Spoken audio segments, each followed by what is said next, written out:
Alors aujourd'hui, le torchon brûle entre l'Algérie et la France, ce n'était secret pour personne. Le point de départ, c'était bien sûr le retournement de situation sur le Sahara occidental. Pourquoi ce changement de cap, selon vous, de la part d'Emmanuel Macron?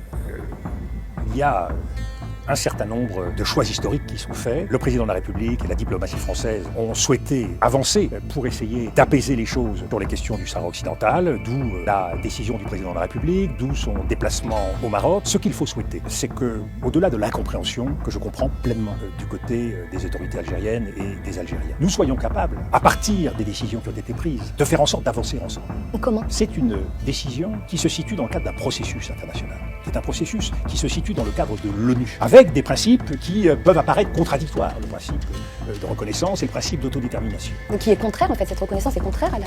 Et c'est pour cela que nous avons du travail à faire. Et c'est pour cela qu'entre nos deux peuples, la France et l'Algérie, entre les autorités algériennes et les autorités françaises, il y a du travail. Et moi, je fais partie de ceux qui pensent que quand il y a un problème, il faut tout faire pour le résoudre. Et conjuguons nos efforts, mettons nos talents respectifs autour de la table pour essayer de voir quelles sont les meilleures façons d'avancer. Et je pars d'un principe simple. Entre la France et l'Algérie, nous avons une obligation de part et d'autre. Cette obligation, c'est celle qui nous est dictée par tous ceux qui ont fait l'histoire, parfois douloureuse, parfois tragique de ce XXe siècle et du XIXe siècle, et qui doit nous conduire aujourd'hui à laisser de côté tout ce qui peut nous diviser et nous séparer, pour nous attaquer à cette tâche essentielle qui est de permettre à nos deux peuples de se retrouver. À travers le dialogue? Le dialogue, le partage que nous avons de la langue, de la culture, de l'histoire, y compris de l'histoire tragique. Croyez bien, je ne sous-estime pas ce qu'ont été ces décennies et ces périodes si difficiles et si tragiques. Ma famille a habité en Algérie, moi je suis né au Maroc après, donc je connais cette histoire tragique et j'ai grandi avec le poids de cette histoire. Mais l'histoire, elle est faite pour être transformée. Et les jeunes n'ont pas, aujourd'hui, les jeunes Algériens, les jeunes Français, les Algériens de France, les binationaux, n'ont pas à porter le poids de ces douleurs. Et c'est pour ça que le travail de reconnaissance, nous devons, nous Français, le faire. Et de la même façon, nos amis algériens doivent aussi avancer et nous devons leur tendre la main. Pourquoi? L'histoire nous oblige, mais aussi nous devons être conscients de tout ce que nous pouvons et devons faire ensemble. Il y a dans le partenariat possible entre la France et l'Algérie des défis formidables. L'Algérie a des capacités, l'Algérie a des richesses, la France a des atouts qui, mis ensemble, peuvent constituer des chances de croissance, des chances d'ouverture au monde, des chances pour la stabilité à la fois de l'Afrique, mais aussi d'autres régions du monde. Conjuguons ces talents, conjuguons ces efforts. Ne cédons pas à la tentation de l'amertume ou du dépit. Dans cette relation, que j'ai suivie de près dans des fonctions différentes, mais j'ai en particulier été aux côtés de Jacques Chirac lors de son voyage en Algérie. J'étais avec lui quand il y a eu cette ferveur et que nous avons tous senti que l'histoire nous obligeait. Eh bien, nous avons eu des déceptions depuis. Nous avons eu le sentiment qu'à un moment donné, les choses ne se passaient pas comme nous avions souhaité qu'elles se passent. Eh bien, la responsabilité qui est la nôtre, chacun à notre place, c'est de faire en sorte que les fils puissent se tisser à nouveau. Alors, je n'ignore rien des difficultés, je n'ignore rien des obstacles. Mais ce que je sais, c'est que notre volonté doit être plus forte. Alors, il y a la situation d'un écrivain, Boualem Sansal, il y a une situation difficile, mais nous sommes attachés à la liberté d'expression. Il y a un homme malade. Nous devons trouver les voies qui nous permettent de régler ces difficultés. Parce que tout ce qui est à venir entre nos deux peuples est trop important. Et que cette jeunesse, la jeunesse de France, la jeunesse d'Algérie, tous ceux qui ont en partage ces deux rives de la Méditerranée, je ne veux pas qu'ils désespèrent. Je ne veux pas qu'ils aient le sentiment que notre génération, moi je fais partie de la même génération que le président Tebboune et de beaucoup de dirigeants algériens, que notre génération n'a pas fait tout ce qu'il fallait pour que nous puissions nous retrouver. Et je vais vous dire la vérité, je vois bien la tentation qui existe, s'envoyer quelques compliments aigres des deux côtés de la Méditerranée. Mais je crois pouvoir dire, je le sens dans la vie quotidienne en rencontrant les uns et les autres, il y a une attente de part et d'autre. Nous avons hâte de pouvoir franchir ce pas, travailler à cette réconciliation, nous fixer des idéaux et des objectifs communs.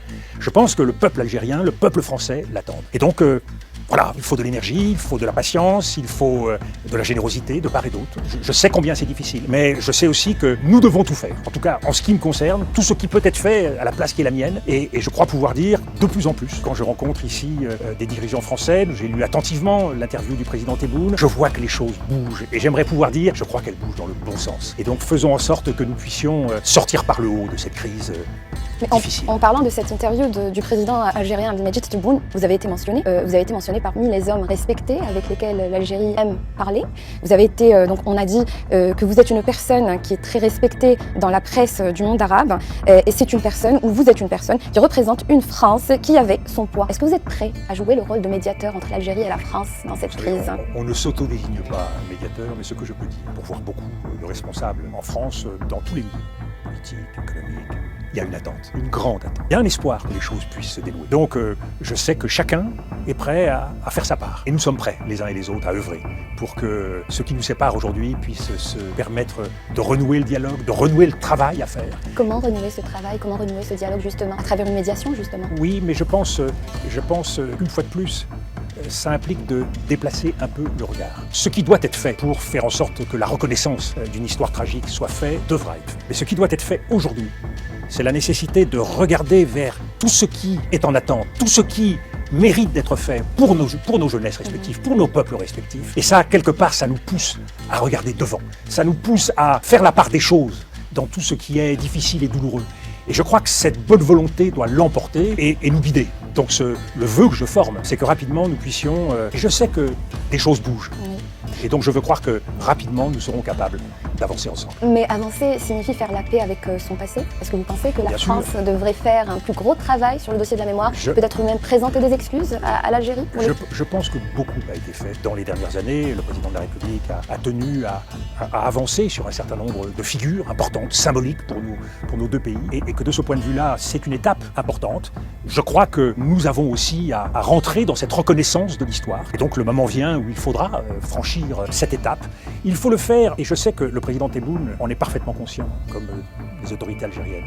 Il faut le faire dans le rythme des mémoires et des peuples. Il y a un moment où tout cela se fait et s'accomplit. Et je pense que ce mouvement-là, nous allons le faire. Et dans ce chemin, eh bien, il faut avancer en marchant, il faut avancer en construisant, il faut avancer en tendant la main. Et c'est cette dynamique-là qui doit aujourd'hui reprendre le dessus. Une fois de plus, nous avons connu une crise peut-être la plus importante des dernières décennies. Mais à chaque fois, quand le devoir vous appelle entre deux grands peuples, comme le peuple algérien et le peuple français, qui sont une fois de plus si liés par l'histoire, nous n'avons pas le droit de nous laisser abattre, de nous attarder. Nous devons avancer. Et c'est bien cette exigence aujourd'hui qui, à mon sens, doit s'imposer à nous. Et donc je suis confiant que les choses puissent avancer dans les prochaines semaines, je l'espère, dans le bon sens. Monsieur Dominique de Villepin, vous avez été également chef de la diplomatie. Comment pensez-vous que la diplomatie puisse jouer un rôle pour désamorcer la crise actuelle? Surtout qu'il y a un discours plutôt hostile du côté français aujourd'hui envers l'Algérie. Vous savez, la diplomatie, elle a un rôle important, et en particulier quand il s'agit de deux pays étrangers. Mais l'Algérie et la France ne sont pas deux pays étrangers. Donc c'est pas seulement la diplomatie. C'est l'ensemble des autorités publiques françaises et algériennes, c'est l'ensemble des sociétés civiles, c'est les intellectuels, c'est la jeunesse de part et d'autre. C'est tout cela qui nous appelle. Donc ne réduisons pas aujourd'hui la relation entre la France et l'Algérie à travail souterrain et obscur qui devrait être fait. Ce qui doit être fait, mais c'est un devoir pour tous. Qui s'impose. Monsieur de Villepin, alors je terminerai sur une dernière petite question. Lors de votre intervention, nous avons eu un participant qui vous a invité à vous présenter à la prochaine échéance électorale. Et puis c'était sous les applaudissements de la foule. Est-ce que vous comptez vous présenter? Écoutez, chaque chose en son temps. Nous sommes en France dans une période extrêmement difficile, avec un gouvernement qui pousse un budget, et donc à chaque étape, à chaque moment suffit sa peine. Mais il y a un combat à mener ici en France, un combat à mener pour des idées, de façon à faire vivre la République, toute la République, des principes à défendre. Et je l'ai dit, je serai au rendez-vous de ce combat avec toutes les forces qui se mobiliseront. Ce n'est pas un combat personnel, ce n'est pas un combat pour être tête d'affiche. C'est un combat de conviction, c'est un combat de principe. Quelle que soit la place qui soit la mienne dans ce combat, j'y mettrai toute mon ardeur. Monsieur Dominique de Villepin, merci beaucoup d'avoir accepté de nous accorder cet entretien.